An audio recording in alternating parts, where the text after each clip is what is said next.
सच्चिदानंद रूपाय विश्वोत्पत्त्यादि Hathaway तापत्रय विनाशाय श्रीकृष्णाय वयं नमः। श्रीकृष्णाय वयं नमः। सच्चिदानंद रूपाय भगवान के स्वरूप के बारे में बताया गया कि भगवान का स्वरूप कैसा है। तो कहा गया सच्चिदानंद।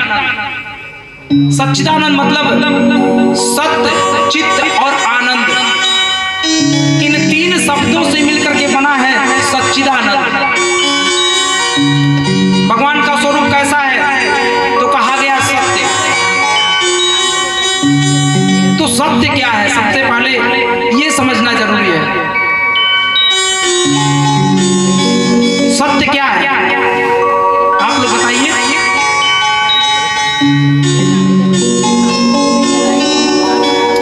सत्य की वैसे तो बहुत परिभाषा है, लेकिन कुछ आपको बताएंगे। पहली बात है कि जो कभी ना बदले वो सत्य है। ये शरीर सत्य नहीं है। लोग छोटे से पैदा होते हैं, दिन दिन बढ़ते हैं, मतलब हमेशा परिवर्तन करता है ये शरीर। ये संसार सत्य नहीं है, परिवर्तनशील है। लेकिन जो सत्य होता है वो बदलता नहीं। और सत्य क्या है, जिसे कभी याद ना करना पड़े। अगर आप किसी से झूठ बोलकर देखिए, उसे पूरा दिन तारीख सहित समय सहित आपको याद करना पड़ेगा कि हमने फला व्यक्ति से ये झूठ बोला है। एक बार झूठ बोल दिया, मान लीजिए आपने ये कुर्सी खरीदी 500 रुपए की, किसी ने पूछा कि ये कुर्सी आपने कितने का खरीदा, अगर आपने कह दिया कि 700 रुपए का, क्योंकि अब आपको तो पता है कि 500 तो कभी नहीं भूलेगा, लेकिन अब 700 को याद करना पड़ेगा हमेशा। जितनी बार कोई पूछेगा अगर उसके सामने, तो 700 ही बतलाना पड़ेगा। और अगर कहीं किसी से 600, किसी से 800, किसी से 700, किसी से 650, तो आपका झूठ पकड़ा जाएगा। लेकिन सत्य तो 500 है। अगर आप पहली बार में 500 बतला दीजिए तो याद नहीं करना पड़ेगा। तो जिसे याद ना करना पड़े वही सत्य है। दूसरा, चित्त। चित्त का मतलब होता है प्रकाश। हमारे इस शरीर के अंदर जो प्रकाश रूपी आत्मा है वो भगवान का स्वरूप है। भगवान जहां पे रहते हैं प्रकाश है। इसीलिए हम सनातन धर्म वाले जब भी कोई पूजा पाठ करते हैं तो सबसे प्रथम दीपक जलाते हैं, क्योंकि दीपक से जो लौ निकलती है ये प्रकाश में होती है और ये साक्षात भगवान का स्वरूप होता है। तो चित्त। इसके बाद आनंद, सत्य, चित्त और आनंद। अब आनंद क्या है? किसी के लिए तो आनंद, अगर एक बड़ी सी बिल्डिंग बन जाए तो बड़ा आनंद आ जाए। तो महाराज अगर बिल्डिंग बन गई तो क्या आनंद आ गया? कहिए, अगर आनंद आ जाता तो फिर कभी दूसरी बिल्डिंग बनाने की आवश्यकता नहीं होती। एक मंजिल बन गई, आनंद आया, अब तो दूसरी मंजिल बन जाती तो आनंद आता। किसी व्यक्ति का राजभोग खाने में बड़ा मन है, उसे बड़ा प्रिय है, तो अगर राजभोग खाया तब तो आनंद आ गया। कहेंगे लोग, ना कहते हैं खूब बढ़िया राजभोग मिला, खा करके आनंद आ गया। तो अगर आनंद यही है तो फिर तो रुक जाना चाहिए, इसके बाद फिर कभी राजभोग खाने की इच्छा ही नहीं होगी। लेकिन नहीं, छड़ी 2-4 बाइट तक ही वो राजभोग आपको आनंद देगा। तो महाराज क्या विवाह कर लेंगे तो आनंद आ जाएगा। बहुत सारे लोगों का ये होता है कि विवाह हो जाएगा तो खूब आनंद आएगा।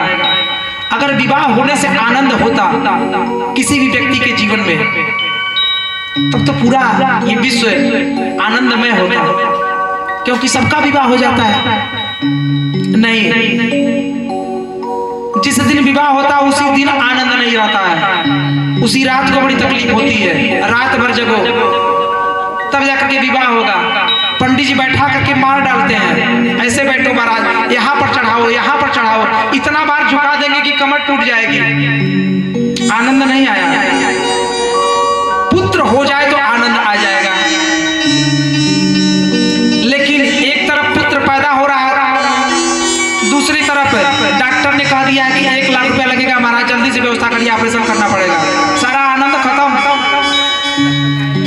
1 लाख रुपए की किसी तरह से व्यवस्था किए, पुत्र पैदा हो गया। इसके बाद अब मिठाई बांटी, अलग समस्या आके खड़ी हो गई।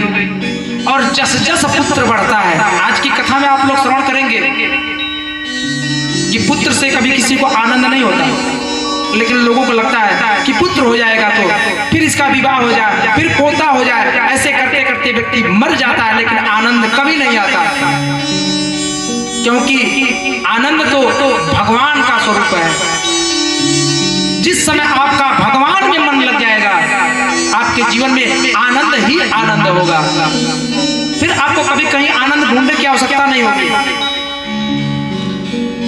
तो सत्य चित्त और आनंद ये भगवान का स्वरूप है। सच्चिदानंद रूपाय विश्वोत्पत्त्यादि हेतवे। और भगवान का काम क्या है? विश्व की उत्पत्ति करना, विश्वोत्पत्त्यादि हेतवे, उत्पत्ति करना, पालन करना और संहार करना। देखिए भगवान में और हम लोगों में यही फर्क है। भगवान ने इसे पूरे ब्रह्मांड को बनाया, लेकिन एक बार भी नहीं कहते कि इसको मैंने बनाया। लेकिन अगर कोई व्यक्ति एक छोटा सा मकान बना ले, मेरा मकान है, बच्चे से भी कहता निकल जाओ मेरे घर से, क्रोध आएगा तो कहेगा भाग जाओ, उसी को देना है, फिर भी निकल जाओ, ये मेरा घर है, मैंने बनाया है।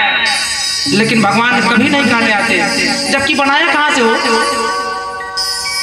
इसी धरती पर से, इसी मिट्टी के अंदर से लोहा निकला, सीमेंट निकला, सब कुछ यहीं से लिया, कहीं से कुछ नया नहीं लाया। फिर भी इतना घमंड। लेकिन भगवान इस सृष्टि को बनाते हैं, इसकी उत्पत्ति करते हैं, लेकिन भगवान को इसका अहम नहीं होता। पालन करते हैं। अगर कोई व्यक्ति घर में अकेला कमाने वाला हो और 10 लोग खाने वाले हो, तो 4 बार तो लोगों को ताने मारता ही मारता है कि जिस दिन नहीं रहूंगा भीख मांगोगे, खाने बगैर मर जाओगे सब लोग। लेकिन भगवान कभी नहीं कहने आते, सबका पालन पोषण करते हैं। और संहार, जैसे बच्चे बालू का घर बनाते हैं, जी भर करके खेलते हैं उसमें, और घर जाते समय लात से बिगाड़ देते हैं, पैर से मार करके सब बिगाड़ दिए। उनको बनाने में भी उतना ही आनंद था, खेलने में भी उतना ही आनंद है, और बिगाड़ देने में भी उतना ही उनको आनंद आता है। ऐसे ही भगवान को आसक्ति नहीं होती। कोई भी चीज बनाना बुरा नहीं है, लेकिन अहम नहीं आना चाहिए कि हमने बनाया है। अगर हमारे हाथों से कुछ बन गया तो ये समझना चाहिए कि हम तो निमित्त मात्र हैं। भगवान की कृपा थी कि ये बन गया, भगवान की कृपा है कि हम इतने लोगों का परिवार चला पा रहे हैं। और अगर कभी वो चीज नष्ट हो जाए तो भी इसमें भगवान की ही मर्जी माननी चाहिए, आसक्ति नहीं होनी चाहिए। विश्वोत्पत्त्यादि हेतवे तापत्रय विनाशाय। और भगवान का काम क्या है? तापत्रय विनाशाय, मतलब भगवान 3 प्रकार के तापों का विनाश करते हैं, दैहिक, दैविक और भौतिक। ये 3 प्रकार के ताप होते हैं। दैहिक मतलब जैसे हमारे शरीर में कोई रोग गया, कोई चोट लग गई, इसे दैहिक कहा गया है। भौतिक मतलब अर्थ, अगर धन से संबंधित कोई परेशानी है, समस्या है, और दैविक जैसे कोई आपदा आ गई, भूकंप आ गया, सुनामी आ गई, कोई चक्रवात आ गया, तो इन 3 प्रकार के तापों का नाश करना भगवान का काम है। ऐसे भगवान श्री कृष्ण के चरणों में हम प्रणाम करते हैं। श्री कृष्णाय वयं नमः।